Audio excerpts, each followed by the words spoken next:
Coming soon to Gatwick, a second runway taking off. On top of a third runway at Heathrow, expansion at Luton and a reopening at Doncaster as the government hunts economic growth wherever it can. The new runway will cost £2.2 billion and mean up to 100,000 more flights. The government says it'll create 14,000 new jobs and create £1 billion of economic activity.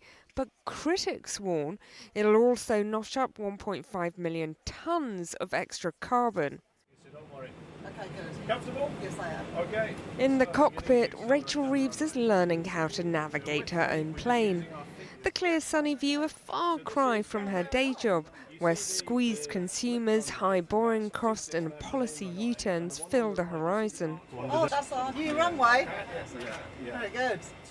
This extra runway at Gatwick will mean that people going on holiday will have a greater choice of destinations. It will mean lower costs for a family holiday.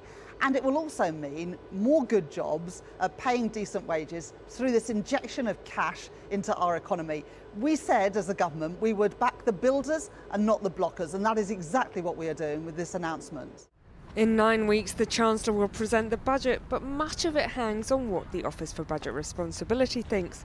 They check the Treasury has its sums right, and they're about to conclude their first estimate next week. If Reeves is going to do anything to shift the OBR's thinking, she's got to do it now.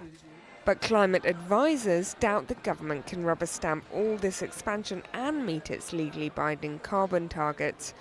While Gatwick will be required to limit noise and rely more on public transport, the Greens say these concessions don't go far enough.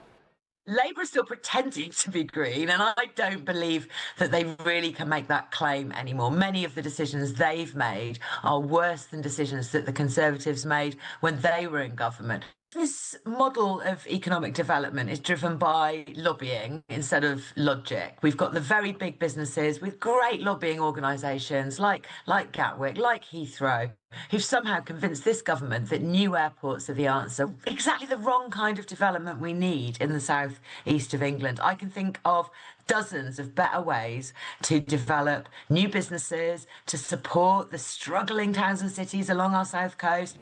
We're aiming for the big white markers.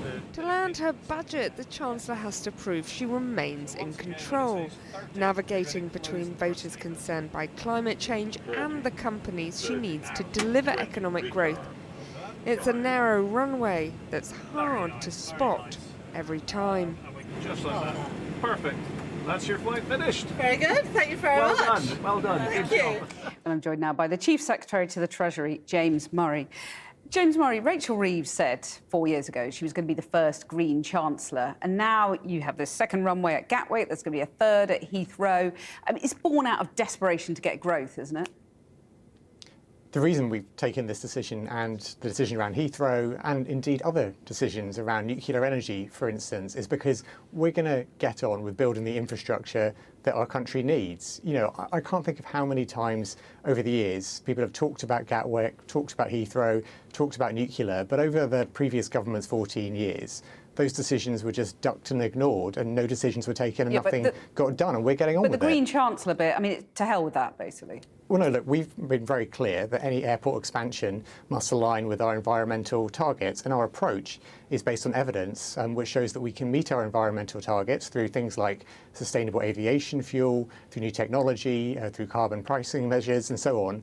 All of that can mean we can achieve that. As well as those planes you're hoping to get off the ground. Well, it means that we can meet our environmental targets whilst giving this crucial boost to airport capacity, which we need to drive the economy and to give holidaymakers more choice and cheaper fares. Do you guarantee that you'll get planes off the ground before the next general election from this second runway, you know, and you'll blast through legal action, not least from your own Labour Mayor, Sadiq Khan? Well, look, Gatwick want it to be up and running by 2029. That's in their application. You know, we absolutely want that to happen because we want this to be operational as soon as possible. I know they've got this 6-week period now for legal challenges to be made, but we want them to get on with it, and we want it to be operational by 2029 as they're aiming for. OK, let me ask you about a couple of other stories that we're covering today. Reform, saying that they'll abolish the indefinite leave to remain.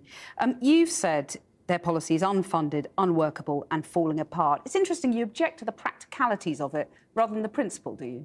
Well, look at what we've said in our immigration white paper. We've said that rather than people being able to get indefinite leave to remain after 5 years, that should be 10 years instead, because we think we need a tougher immigration system. But when you look at what Reform have proposed this morning, I mean, it fell apart, within minutes and hours as people started pointing out that the data it was based on was disowned and it was incorrect. And you had a clip earlier on your programme of people asking questions of Reform about how it would work, and they haven't got any answer. And I think the one other thing I would say about it is that, if their plan or anything like their plan went ahead, it would mean that people who have families here, who've contributed to society, who may work in businesses here, they would face deportation. So it's not the right way to approach this problem. Can Labour reassure those migrants and set out the positive case for migration and how you value it? Because, the numbers are quite big, aren't they? Hundreds of thousands of migrants will become eligible for the right to live here permanently in the next 2 to 3 years. Are those numbers too high, or will you celebrate now the contribution that those people make? We've been clear that we want a balance. So we want the numbers of net migrants to come down, and that's something I think a lot of people across Britain agree with. But at the same time, we value the contribution of migrants, particularly in industries where we've got shortages in the UK, highly skilled migrants, people coming over to help our economy and our society. So, it's about getting the balance right, and we want migration to come down. Qualifying for indefinite leave to remain in the next 2 to 3 years? Are those numbers too high, the so-called Boris wave? Well, look, that was the Boris wave, as you said. That wave of immigration was initiated under Boris Johnson, and we think that was too high. Now, the numbers of net migration, have actually come down since the general election. We think those numbers should come down because they were too high, and people don't want them to be that high. And at the same time, we want to tackle illegal migration as well. So people want an effective, balanced approach, and there's no silver bullet to this. This requires going at the problem from every possible angle, and that's exactly what we're doing. And I think that's what people want to see, rather than these made-up, back-of-the-fag packet policies from Reform. Let me ask you about the top story that we've been covering tonight, and that is the recognition of the state of Palestine. Keir Starmer has accused Israel of cruel tactics, but notably, unlike the Lib Dems or the Greens, you haven't said that Israel is committing genocide. Why not? Because the determination of genocide is down to the competent courts to make that determination. And that's why the UN we don't use that says phrase. It is genocide. No, but look, as I say, it's the competent international and national courts have to make that determination about whether something is a genocide or not. But look, in terms of how we feel about what's going on in Gaza, it's utterly awful. I mean, it's utterly unbearable to see what's going on, and we want it to come to an end. And that's why our policy and our priority since we got into government, and indeed before, has been to have a ceasefire, to have the hostages out, and to have that pathway towards a two-state solution. And the recognition of Palestine that we and other countries have done today and yesterday is around making sure that two-state solution remains as a hope, remains as something that can be achieved, because that's the way for Israelis and Palestinians to live in peace. So what do you do now then if Israel annexes the West Bank then? I mean, do you stop, for example, supplying parts for the F-35s that are being used to bombard Gaza? Is that something you can do, close that loophole? Well, we've already taken action about suspending certain arms export licenses. Yeah, but not we've those taken parts that are currently being used to pummel Gaza. Well, look, we've taken a whole range of actions, not just on arms export licenses, but also on sanctions against individual ministers in the Israeli government. But those parts have not been covered by those export bans. We're being very clear that what is happening in Gaza is unbearable and must end. This horrific violence must end. We must have that ceasefire. We must get the hostages out. And crucially, we must have a pathway towards a two-state solution. And our recognition of Palestine is about that two-state solution, because, as I said, that is what is needed for Israelis and Palestinians to live in peace. We need a safe and secure Israel alongside a Palestinian state, and that's what we're focused on.